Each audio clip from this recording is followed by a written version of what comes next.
নমস্কার বন্ধুরা, আমার নতুন একটা ভিডিওয় তোমাদের সকলকে স্বাগত। আর তোমরা যে যেখানেই থাকো ভালো থেকো, সুস্থ থেকো।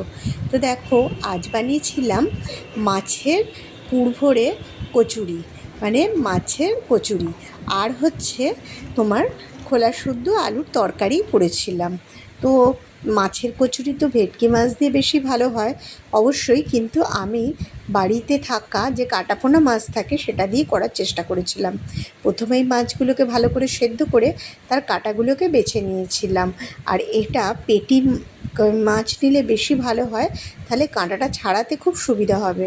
তো দেখো, আমি প্রায় 6খানা মাছ নিয়েছিলাম আর ভালো করে সেগুলোকে কাঁটা ছাড়িয়ে নিলাম এক এক করে।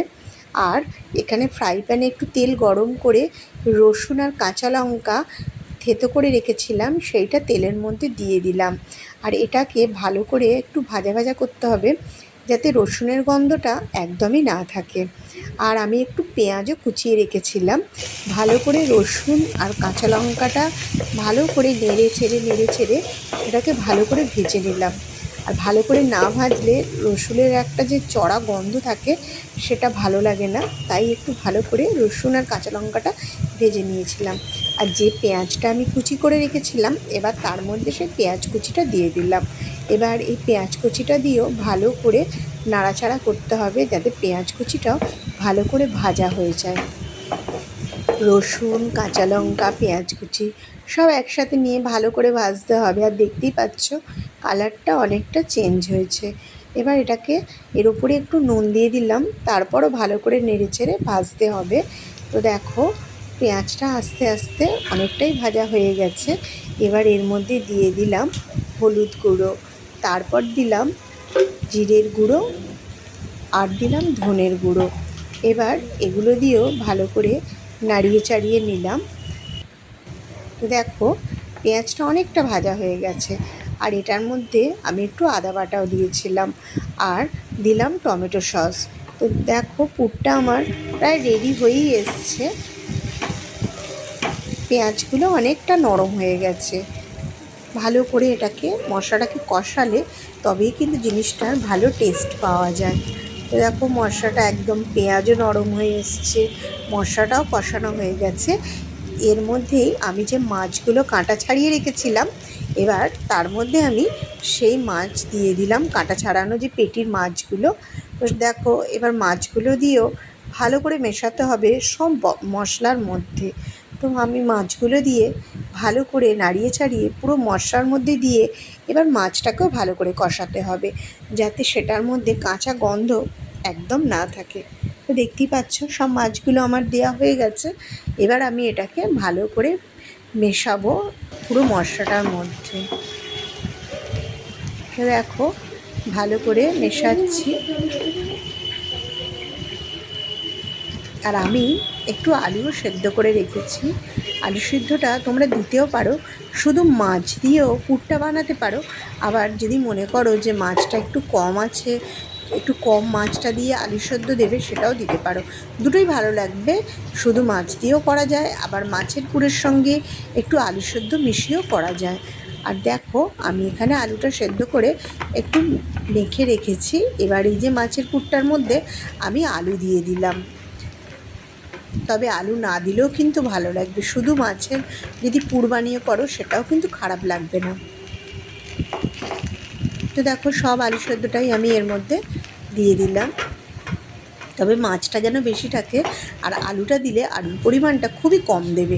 খুব বেশি আলু দিলে এটার মধ্যে একদমই ভালো লাগবে না। আমি এর মধ্যে একটু নুন দিয়ে দিলাম, আর সামান্য টেস্টের জন্য একটু চিনিও দিয়েছিলাম, নুনটাকে ব্যালেন্স করার জন্য। একটু লঙ্কা গুঁড়ো দিলাম। তো দেখো, এটাকে এবার ভালো করে মেশাতে হবে, যাতে পুরো মশলাটা একসঙ্গে মিশে যায়। আমি এর মধ্যে একটু গরম মশলার গুঁড়োও দিয়েছিলাম, যাতে মাছের গন্ধটা ভালো লাগে, মানে সেটা যেন মাছের একটা উগ্র গন্ধ না থাকে, গন্ধটা কাটাবার জন্য গরম মশলাও দিয়েছিলাম। তবে এটাকে ভালো করে কষালে আর সব রকম মশলা দিলে মাছের কোনো গন্ধই পাওয়া যাবে না, আর মাছের পুরটা খুব টেস্টি লাগে। তো দেখো, ভালো করে মাছ, আলু, তারপর পেঁয়াজ, রসুন যা যা উপকরণ দেওয়া হচ্ছে সেটাকে ভালো করে মিশিয়ে দিতে হবে। আর দেখো পুরটা প্রায় আমার রেডি হয়ে এসছে। পুরো আমার রেডি হয়ে গেছে। এবার আমি ময়দাটা আগেই মেখে রেখেছিলাম। এবার আমি মাছের পুরটা যে বানিয়েছি সেটাকে ঠান্ডা করে একটু গোল গোল করে যে কটা হবে সে কটা আমি যতটা করে পুর দেবো আমি পাকিয়ে রেখেছিলাম। এবার ময়দাটা আমি মেখে রেখেছিলাম। এবার একটা একটা করে লেচি কেটে তার মধ্যে মাছের পুরগুলো ভরে নিলাম। আর কীভাবে পুরটা ভরলাম সেটাও তোমাদের দেখালাম। তোমরা হয়তো আমার থেকেও ভালো জানো, কিন্তু আমি যেভাবে করি সেভাবেই তোমাদের দেখালাম।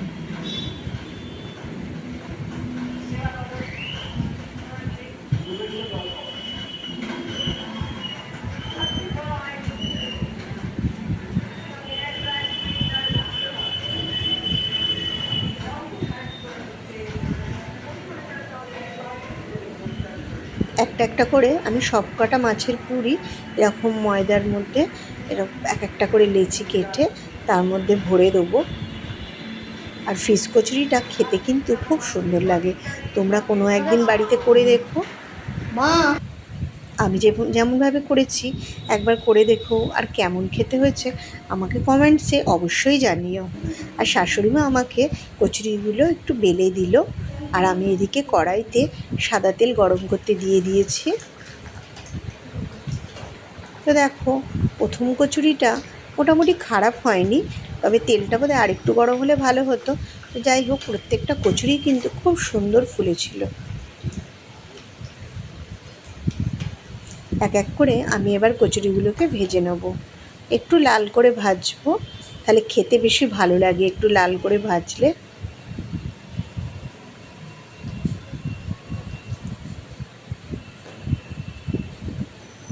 তবে মাছের পুরটা দেওয়া থাকে তো, বেশিক্ষণ মাছের পুর দিয়ে তোমরা লেচিগুলোকে ফেলে রাখবে না।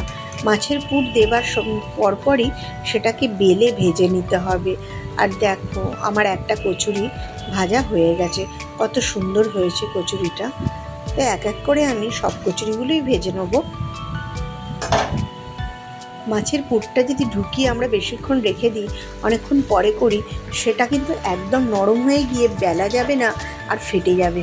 তাই জন্য মাছের পুরটা দেওয়ার পরপরই এটাকে আমরা ভেজে নিয়েছিলাম, বেশিক্ষণ ফেলে রাখিনি। লেচিটা তাড়াতাড়ি করে বেলে নিয়ে তারপর ভেজে নিয়েছিলাম।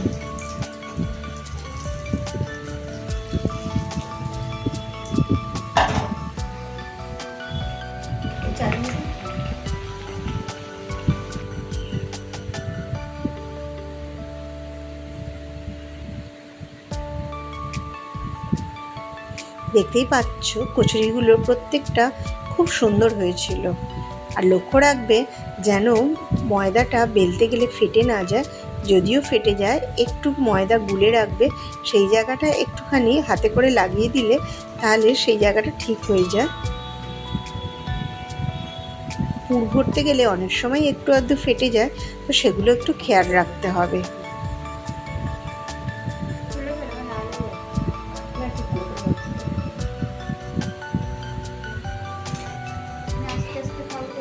আর আমি কচুরিগুলোকে একটু লাল করেই ভেজেছিলাম।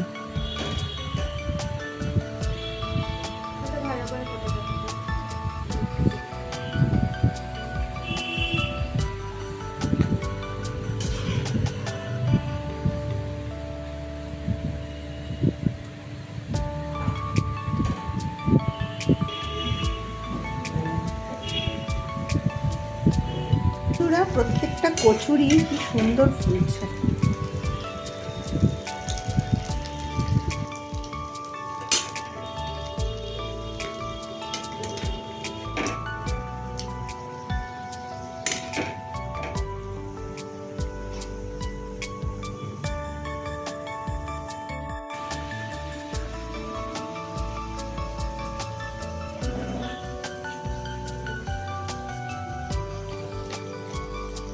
সবকটা কচুরি ভাজা হয়ে গেছে, খেয়ে বলবো কেমন হয়েছে।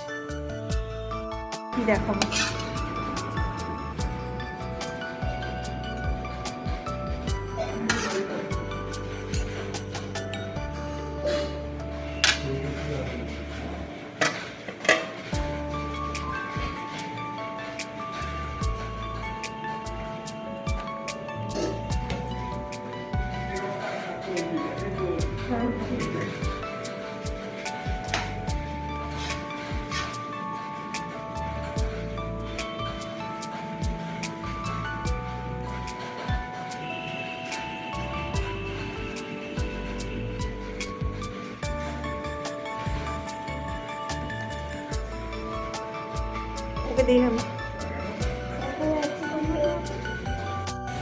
দেখো বন্ধুরা, যে কচুরিটা আমি বানিয়েছিলাম সেটা তোমাদের দেখাচ্ছি ভেতরটা কেমন হয়েছে।